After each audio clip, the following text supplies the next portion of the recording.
Assalamualaikum warahmatullahi wabarakatuh. Bismillah walhamdulillah wassalatu wassalamu ala rasulillah Sayyidina Muhammadin ibn Abdillah wa ala alihi wa sahbihi wa mawalah, amma ba'du.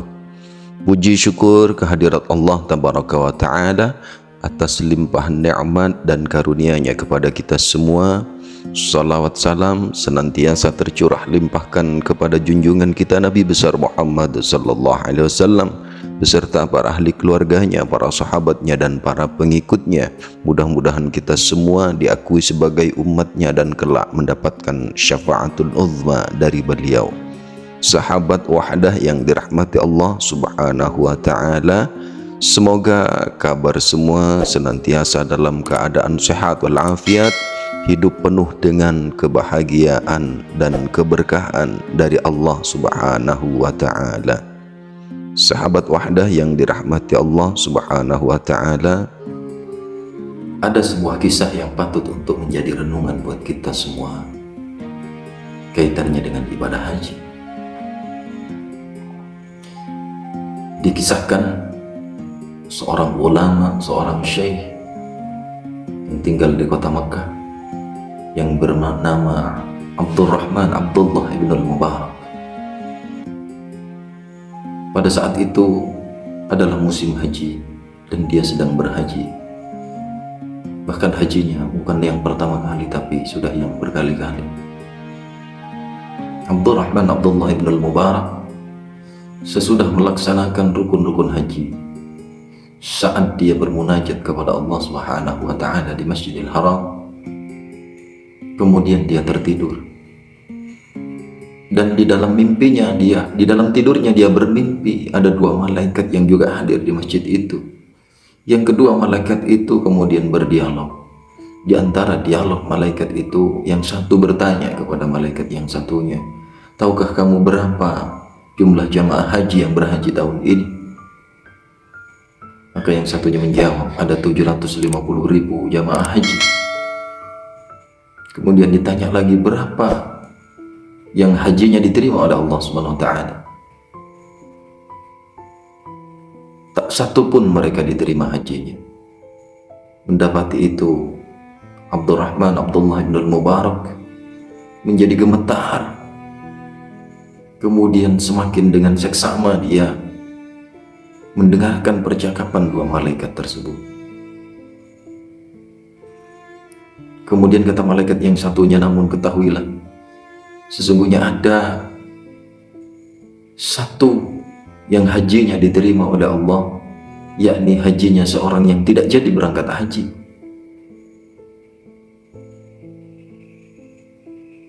Yang bernama Sa'id bin Munafah yang tinggal di Damsyik atau di Damaskus, Syria saat ini. Mendengarkan hal itu, Ibnul Mubarak kemudian menangis dan terbangun dari tidurnya sambil gemetar karena dia merasa betapa banyak umat Islam yang sedang berhaji, berlelah-lelah jauh dari tempat yang jauh datang ke Mekah dalam rangka berhaji, yang kemudian itu menjadi hal yang sia-sia. Di sisi yang lain, dia kemudian teringat bahwa ada satu hajinya orang yang tidak jadi berangkat haji. Maka kemudian dia penasaran sehingga dia tidak pulang ke rumahnya.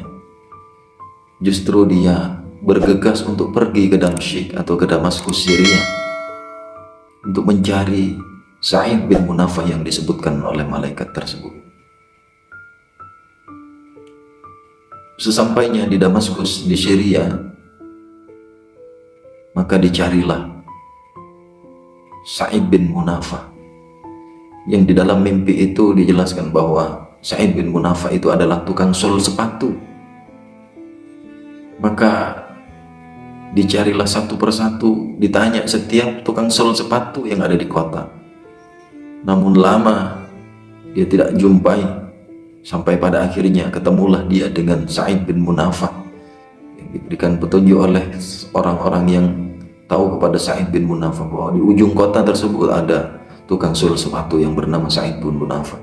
Singkat cerita, Ibnul Mubarak ini kemudian sampai kepada Sa'id bin Munafah. Kemudian setelah dia menyapa, ditanya oleh Sa'id bin Munafah, siapakah Anda mencari saya?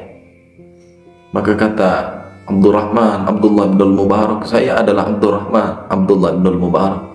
Sa'id bin Munafah kaget, karena memang Abdullah bin Mubarak ini seorang ulama besar yang terkenal. Ada apa Anda mencari saya?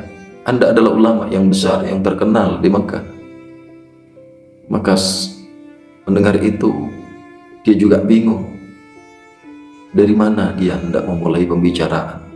Maka singkatnya kemudian disampaikanlah bahwa dia saat itu sedang melaksanakan ibadah haji, dan di dalam saat dia berada di Masjidil Haram, dia tertidur dan bermimpi dan mendapatkan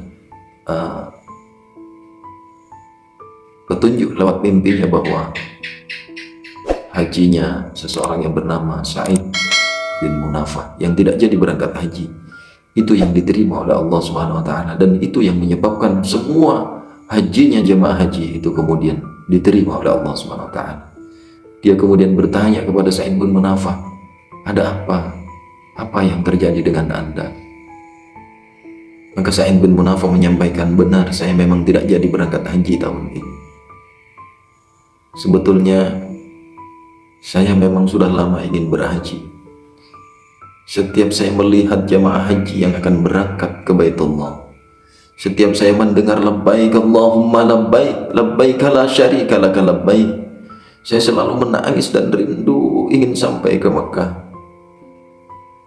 Oleh karenanya, akhirnya setiap hari saya menabung, dan setelah lama kemudian terkumpul 350 dirham yang cukup untuk saya berhaji. Maka saya berniat untuk berangkat haji. Namun istri saya hamil saat ini. Kemudian di tengah malam sebelum saya berangkat haji, istri saya mencium aroma masakan yang lezat, dan istri saya ngidam meminta untuk dimintakan masakan yang lezat tersebut. Saya diminta untuk mencari dari mana sumber aroma masakan tersebut. Maka singkat cerita saya cari dan ketemulah, ternyata dari gubuk yang reot. Kemudian saya ketuk pintunya, ternyata ada seorang perempuan. Kemudian saya tanya, apakah Anda memasak masakan malam ini? Saya jelaskan bahwa istri saya sedang ngidam. Istri saya ingin meminta masakan. Maka kata wanita ini, maaf Tuan, makanan ini halal buat kami, namun haram buat Tuan. Berilah sedikit saja untuk istri saya yang ngidam. Saya paksa. Namun sekali lagi perempuan itu tidak mau memberikannya. Kemudian saya desak, baik, saya akan beli berapapun agar istri saya yang ngidam itu bisa saya berikan makanan masakanmu. Maaf Tuan, sekali lagi jangan, karena makanan ini haram bagi Tuan, tapi halal buat kami. Bagaimana mungkin ada masakan yang haram buat kami dan halal buat Anda, buat kalian? Bukankah kita sama-sama muslim? Akhirnya karena saya desak, perempuan itu kemudian menjawab, memang ada. Makanan ini haram buat Tuan, halal buat kami. Karena ketahuilah bahwa makanan ini adalah dari daging keledai yang mati menjadi bangkai, yang saya ambil, yang saya masak, dan itu halal buat kami. Karena kalau kami tidak makan yang sudah lapar berhari-hari, kami akan mati kelaparan, dan anak-anak yatim saya juga akan mati kelaparan. Mendengar hal itu kemudian saya menangis. Kemudian saya pulang dan jelaskan kepada istri. Kemudian saya beli daging untuk saya masak, dan kemudian saya antar kepada perempuan janda tersebut dan kepada yatimnya.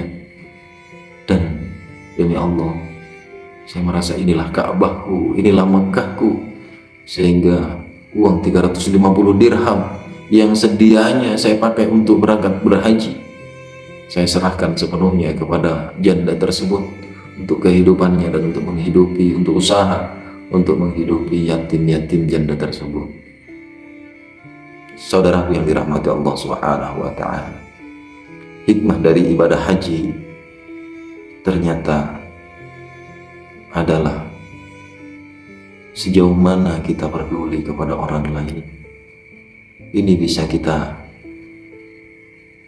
resapi dari ketika Nabi ditanya tanda-tanda kemakruran haji, maka Rasulullah Shallallahu Alaihi Wasallam menjelaskan ada 3 kriteria ciri-ciri orang haji yang mabrur.